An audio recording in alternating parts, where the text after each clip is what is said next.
Welcome to MSc studio. आज हम बिहार विद्यालय परीक्षा समिति के इंटर आर्ट्स एवं साइंस के लिए कहानी से संबंधित पदखंड से कुछ महत्वपूर्ण वस्तुनिष्ठ प्रश्न लेकर आए हैं। चैप्टर बाय चैप्टर जो आपके एग्जामिनेशन के दृष्टि से काफ़ी महत्वपूर्ण है। आते हम कि बातचीत शीर्षक निबंध के निबंधकार कौन है।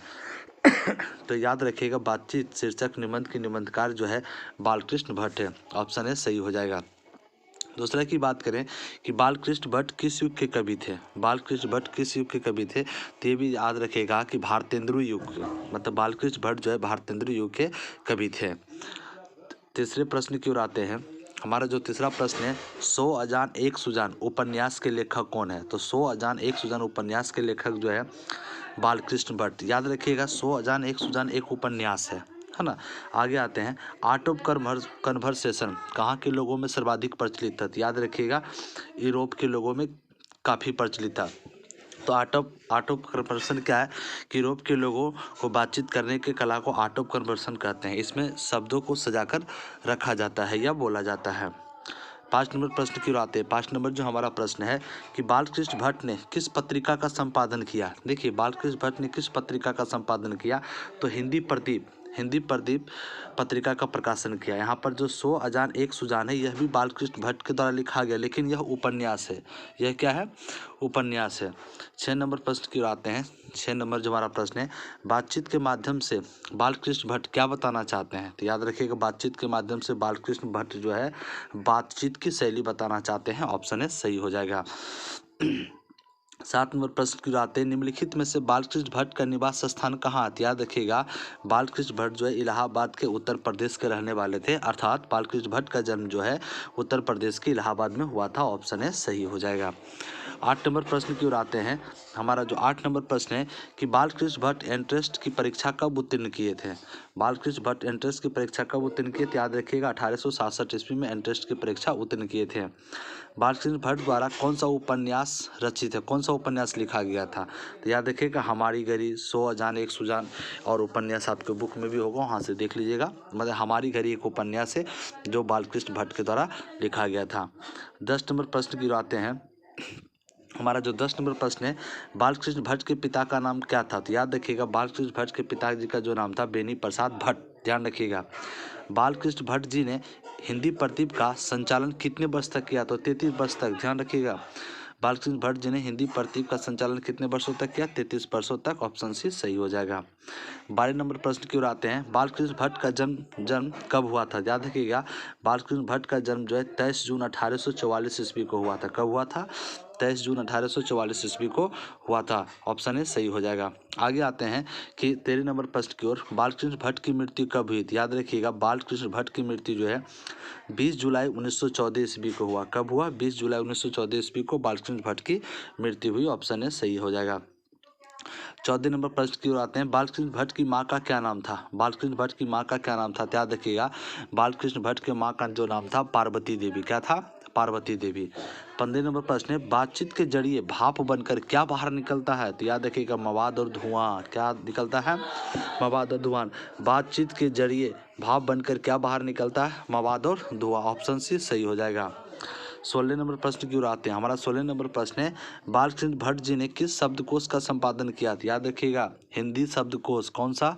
हिंदी शब्दकोश का संपादक बालकृष्ण भट्ट के द्वारा किया गया।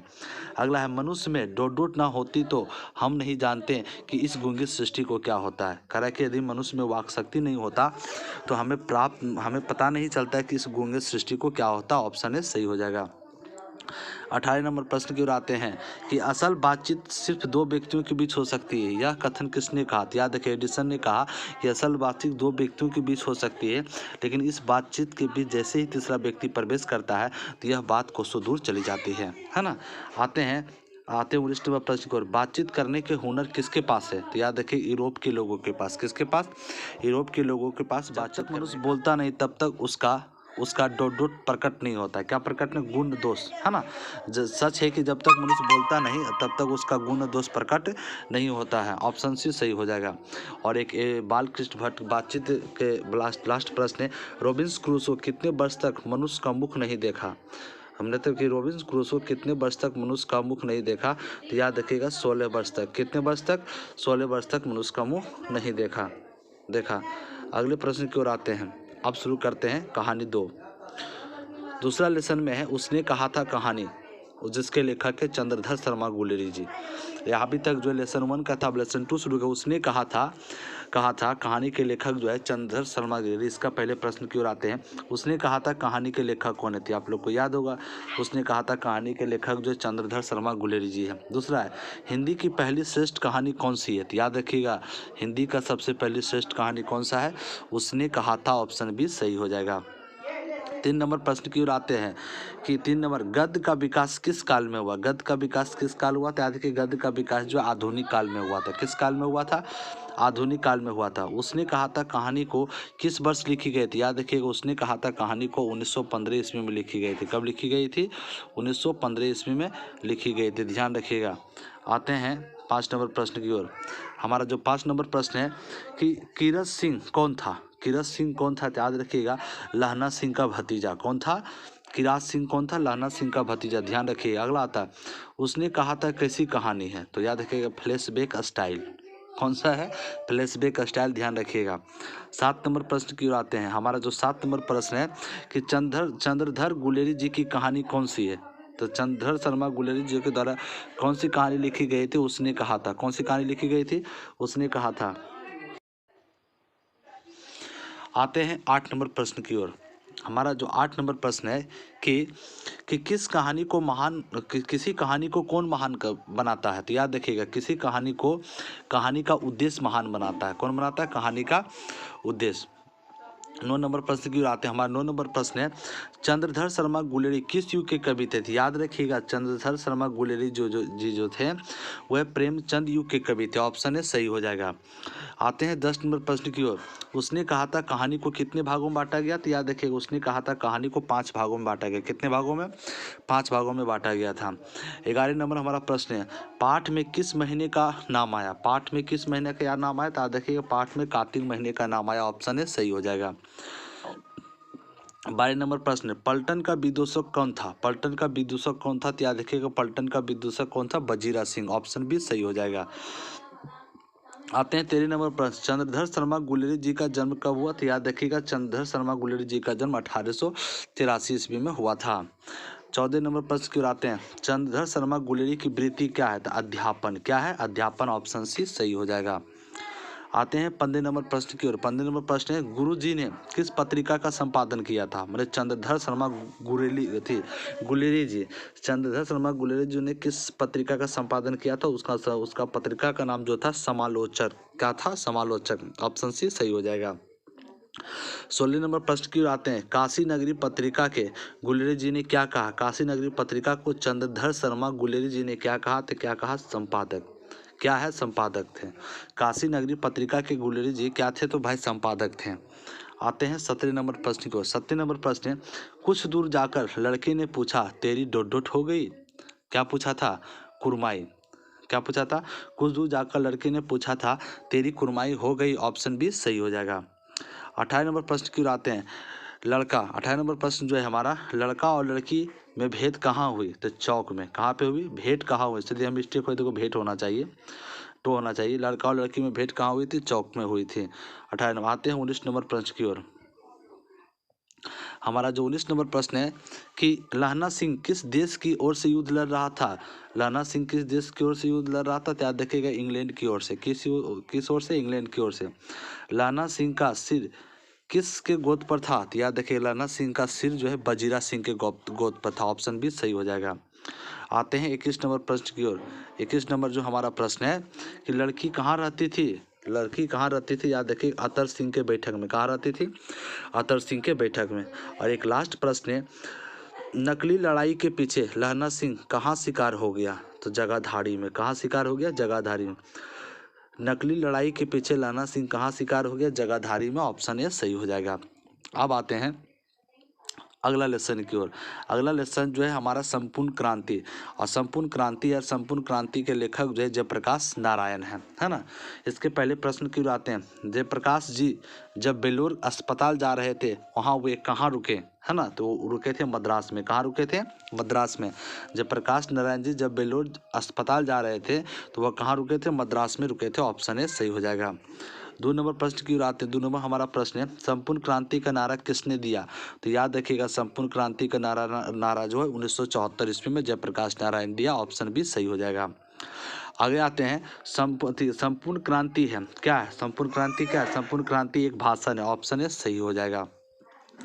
4 नंबर प्रश्न की ओर आते हैं। 4 नंबर हमारा प्रश्न है 1974 में छात्र आंदोलन का नेतृत्व किसने किया था? याद रखिएगा 1974 में छात्र आंदोलन का नेतृत्व जो जयप्रकाश नारायण किया था। ऑप्शन सी सही हो जाएगा।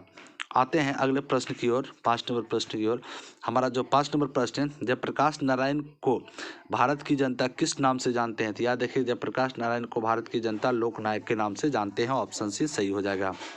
छठा प्रश्न है भ्रष्टाचार की जड़ क्या है? तो याद रखिएगा सरकार की गलत नीतियाँ। भ्रष्टाचार की जड़ क्या है? सरकार की गलत नीतियाँ। 7वां प्रश्न की ओर आते हैं। मद्रास में जयप्रकाश नारायण अपने किस मित्र के यहाँ ठहरे थे? याद रखें ईश्वर अय्यर के पास। किसके पास? ईश्वर अय्यर के पास। ऑप्शन डी सही हो जाएगा। आते हैं 8 नंबर प्रश्न की ओर। 8 नंबर हमारा प्रश्न है जयप्रकाश नारायण किस खर्चे को कम करना चाहते थे? तो याद रखिएगा जयप्रकाश नारायण जो है चुनाव के खर्चों को कम करना चाहते थे। ऑप्शन ए सही हो जाएगा। नंबर प्रश्न है जयप्रकाश नारायण पटना में किस कॉलेज के छात्र थे? तो याद रखिएगा पटना में साइंस कॉलेज के छात्र थे। ऑप्शन ए सही हो जाएगा। 10 नंबर प्रश्न की ओर आते हैं। संपूर्ण क्रांति की जनसभा में किसने कविता सुनाई? तो याद रखिएगा फणीश्वरनाथ रेणु। किसने? फणीश्वरनाथ रेणु। 11 नंबर प्रश्न है मद्रास में जयप्रकाश जी को किसने कविता सुनाई थी? याद रखिएगा दिनकर। किसने सुनाया था? दिनकर जी ने। ऑप्शन बी सही हो जाएगा। 12 नंबर प्रश्न की ओर आते हैं। जयप्रकाश नारायण का जन्म कब हुआ था? तो याद रखिएगा जयप्रकाश नारायण का जन्म जो 1942 ईस्वी में हुआ था। अगला जयप्रकाश नारायण को भारत रत्न का पुरस्कार कब प्राप्त हुआ? तो याद रखिएगा जयप्रकाश नारायण को भारत रत्न का पुरस्कार जो 1998 ईस्वी में प्राप्त किया। ऑप्शन भी सही हो जाएगा। आते हैं 14 नंबर प्रश्न की ओर। संपूर्ण क्रांति का ऐतिहासिक भाषण जयप्रकाश नारायण जी ने किस स्थान पर दिया था? याद रखिएगा 1974 ईस्वी में पटना के गांधी मैदान में। ऑप्शन सी सही हो जाएगा। अगला है छात्र संघर्ष समिति का गठन किस लिए हुआ? छात्र संघर्ष समिति का गठन किस लिए हुआ था? छात्रों के द्वारा सत्ता में भ्रष्टाचार को मिटाने के लिए, अशांति दूर करने के लिए बोल सकते हैं। ऑप्शन डी सही हो जाएगा इसका। 15 नंबर प्रश्न की आते हैं। 15 नंबर प्रश्न है इंडियन एक्सप्रेस के मालिक कौन थे? याद रखिएगा इंडियन एक्सप्रेस के मालिक जो है रामनाथ गोयना का। ऑप्शन है हमारा जो 17 नंबर प्रश्न है कि जयप्रकाश जी हिंदू विश्वविद्यालय में प्रवेश क्यों नहीं चाहते थे? क्यों? वहाँ सरकार का फंड प्राप्त होता था, इसलिए जयप्रकाश नारायण जी हिंदू विश्वविद्यालय में प्रवेश नहीं चाहते थे। ऑप्शन सी सही हो जाएगा। आते हैं अगला 18 नंबर की। 18 नंबर है ISC की परीक्षा जयप्रकाश जी ने कहाँ से उत्तीर्ण किया था? याद रखिएगा ISC की परीक्षा जयप्रकाश नारायण ने बिहार विद्यापीठ से उत्तीर्ण किया था। ऑप्शन सी सही हो जाएगा। आते हैं अगले प्रश्न की ओर। हमारा जो अगला प्रश्न है कि अमेरिका में पढ़ाई के दौरान जयप्रकाश नारायण ने कौन सा काम किया था? याद रखिएगा सभी काम किया था। बागानों में काम किया था, लोहे के कारखानों में काम किया था, बर्तन धोने का काम किया था।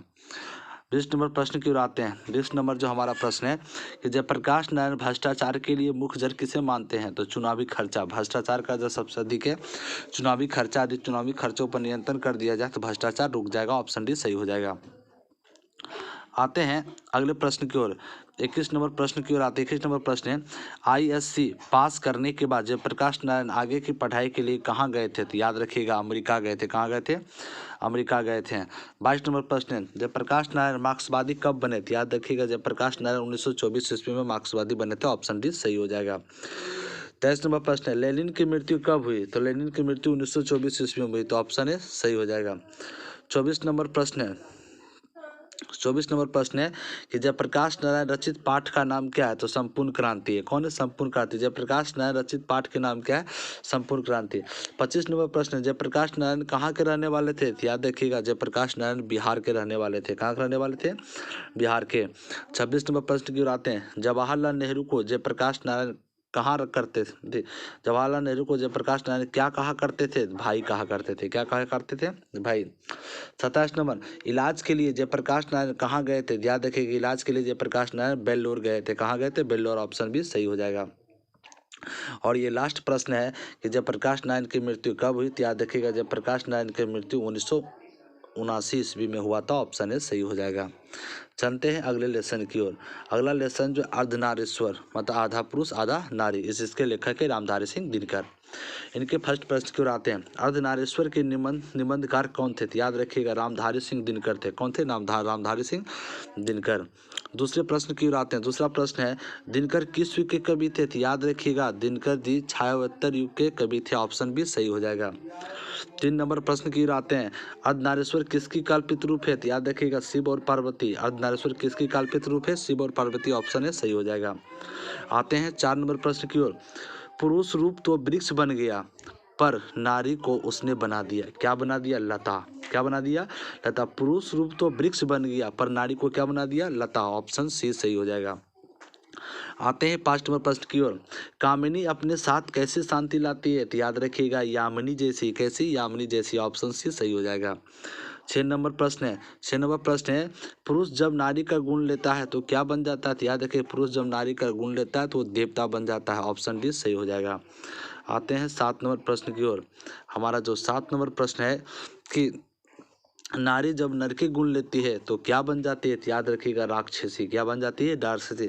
नारी जब नर के गुण लेता है तो वह राक्षसी बन जाता है। अगला है, किसने कहा है कि जब नारी नर का गुण लेती है तो राक्षसी बन जाता है? तो प्रेमचंद। किसने कहा था? प्रेमचंद ने कहा था, जब नारी नर का गुण लेता है तो वह राक्षसी बन जाती है। ऑप्शन है सही हो जाएगा। आते हैं 9 नंबर प्रश्न की ओर। हमारा जो 9 नंबर प्रश्न है, स्त्री गुणों वाला पुरुष क्या कहलाता है? स्त्रीन। क्या कहलाता है? स्त्रीन कहलाता है। आते हैं 10 नंबर प्रश्न की ओर। हमारा जो 10 नंबर प्रश्न है, बुद्ध और महावीर ने स्त्रियों को कौन सा अधिकार दिया था? याद देखिए, बुद्ध और महावीर ने स्त्रियों को भिक्षुणी होने का अधिकार दिया था। ऑप्शन भी सही हो जाएगा। अगला है, स्त्रियों को भिक्षुणी बनने का अधिकार, देखिए मिस्टेक हो गया, अधिकार किसने छीन लिया था? तो दिगंबर, है ना। देखिए, जैन धर्म को 2 वर्गों में बांटा गया, श्वेतंबर और दिगंबर। श्वेतंबर ने महिलाओं को भिक्षुणी होने का अधिकार दिया, लेकिन दिगंबर ने समाप्त कर दिया था। 12 नंबर प्रश्न है हमारा, दिनकर जी का जन्म कहाँ हुआ था? तो याद रखिएगा, दिनकर जी का जन्म जो है सिमरिया में हुआ था। कहाँ हुआ था? सिमरिया में हुआ था। ऑप्शन ए सही हो जाएगा। 13 नंबर प्रश्न की बात करते हैं, दिनकर का जन्म कब हुआ था? तो याद रखिएगा, दिनकर जी का जन्म जो 1908 ईस्वी में हुआ था। ऑप्शन भी सही हो जाएगा। अगले प्रश्न के आते हैं, दिनकर जी की मृत्यु कब हुई थी? याद रखिएगा, दिनकर जी की मृत्यु 1974 ईस्वी में हुई, तो ऑप्शन डी सही हो जाएगा। 15 नंबर प्रश्न है कि सभ्यता का पहला सोपान क्या था? तो याद रखिएगा, कृषि। सभ्यता का पहला सोपान क्या था? तो कृषि का विकास था। 16 नंबर है, दिनकर जी को भारतीय ज्ञानपीठ पुरस्कार उनकी किस कृति के लिए दिया गया? तो उर्वशी, मैंने कि रामधारी सिंह दिनकर जी ने एक पुस्तक लिखा था उर्वशी, उसके लिए उन्हें ज्ञानपीठ पुरस्कार दिया गया था। ऑप्शन है सही हो जाएगा। 17 नंबर प्रश्न की बात करते हैं। 17 नंबर जो प्रश्न है, संस्कृत के 4 अध्याय किसकी कृति है? याद रखिएगा, रामधारी सिंह दिनकर। संस्कृत के 4 अध्याय पुस्तक के लेखक कौन है? रामधारी सिंह दिनकर। 18 नंबर प्रश्न की ओर आते हैं। 18 नंबर प्रश्न है, बापू मेरी माँ पुस्तक किसने लिखी? तो याद रखिएगा, बापू की पोती। बापू मेरी माँ पुस्तक किसने लिखा? बापू की पोती। ऑप्शन भी सही हो जाएगा। 19 नंबर प्रश्न है, कौन सी कृति रामधारी सिंह दिनकर द्वारा लिखी गई थी? याद रखिएगा, शुद्ध कविता की खोज। ये चारों पुस्तक में यह रामधारी सिंह दिनकर के द्वारा लिखी गई थी। 20 नंबर प्रश्न की बात करते हैं, दिनकर जी की पहली कविता कब प्रकाशित हुई थी? याद रखिएगा, दिनकर जी की पहली कविता जो है 1925 ईस्वी में प्रकाशित हुई थी। कब हुई थी? 1925 ईस्वी में प्रकाशित हुई थी। 21 नंबर प्रश्न की बात करते हैं हम, कौन सी कृति रामधारी सिंह दिनकर की लिखी हुई नहीं है? याद रखिएगा, उर्वशी रामधारी सिंह दिनकर के द्वारा लिखा गया, बट पीवल भी रामधारी सिंह दिनकर के द्वारा लिखा गया, काव्य की भूमिका भी रामधारी सिंह दिनकर के द्वारा लिखा गया, लेकिन साकेत नहीं लिखा गया। ऑप्शन डी सही हो जाएगा। 22 नंबर प्रश्न की बात करते हैं हम, दिनकर को किस कृति का भारतीय ज्ञानपीठ पुरस्कार प्राप्त है? याद रखिएगा, उर्वशी। किस कृति का? उर्वशी। ऑप्शन भी सही हो जाएगा। आते हैं 23 नंबर प्रश्न की ओर। 23 नंबर प्रश्न, युद्ध और शांति की समस्या पर लिखी गई काव्य कृति क्या है? तो कुरुक्षेत्र। क्या है? कुरुक्षेत्र है। 24 नंबर प्रश्न की बात करते हैं। 24 नंबर जो प्रश्न है हमारा, गंधारी थी, क्या थी? दुर्योधन की माँ। क्या थी गंधारी? दुर्योधन की माँ। ऑप्शन है सही हो जाएगा। 25 नंबर प्रश्न है, प्रेमचंद थे, क्या थे? प्रेमचंद एक कथाकार थे। ऑप्शन सी सही हो जाएगा।